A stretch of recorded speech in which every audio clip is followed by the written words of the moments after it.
Hi folks, welcome to today's color process video. Today's comic, as I mentioned in the typed up process post, is it's an alternate take on a comic I sketched up.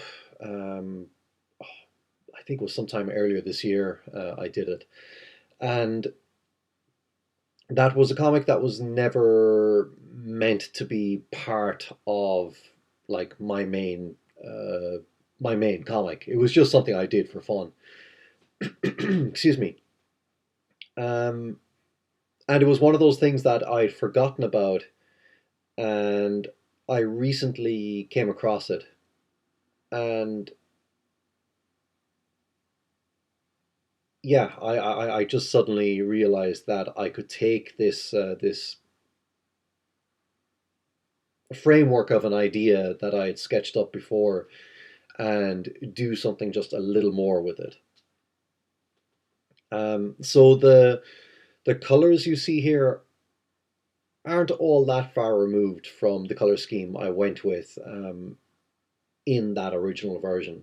Like there was, obviously Spider Man's colors, and I went with a yellow for the backgrounds in that as well. I used like a marker to color it in.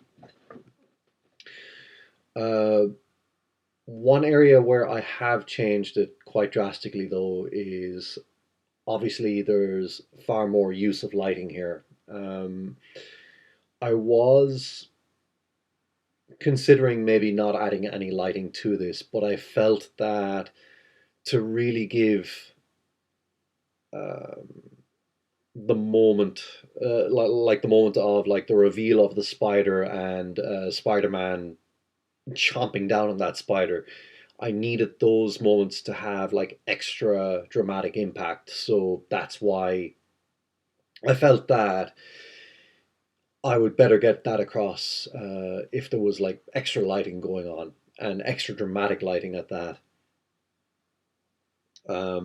The panel where Spider-Man like chomps down on the spider. I believe in the original version, the background was red to give it that kind of horrific kind of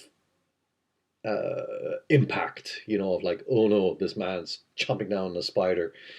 Uh, However, for this, I felt just like not having any color in the background was the best way to go about things. To begin with, I left it blank with the intention of adding maybe some other color in there, like maybe a lighter shade of Spider-Man's red, as with the original version of the comic. However, something about the starkness of that blank background just worked for me. So I decided to stick with that. However, I was worried that as a result of keeping it blank, um, that the final panel with there being so much white in the background that it coupled with the fourth panel would kind of overpower the page. So to balance things out a bit, I simply took the yellow that is in the background of the first three panels, and I did like an oval selection uh, beneath the main elements of the last panel, and I simply just fill that with the same yellow. And I feel that kind of just balances things out more. It helps frame those like blank areas a lot more.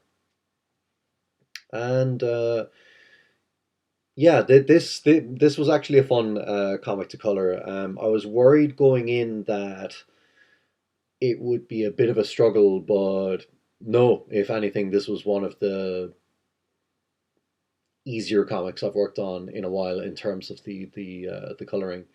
Um, Maybe the last panel gave me some challenge with figuring out the colors of the stumbling over my words here, figuring out the colors of the the tablecloth and the chairs and whatnot. But for the most part, this was fairly smooth sailing. So yeah, that was nice.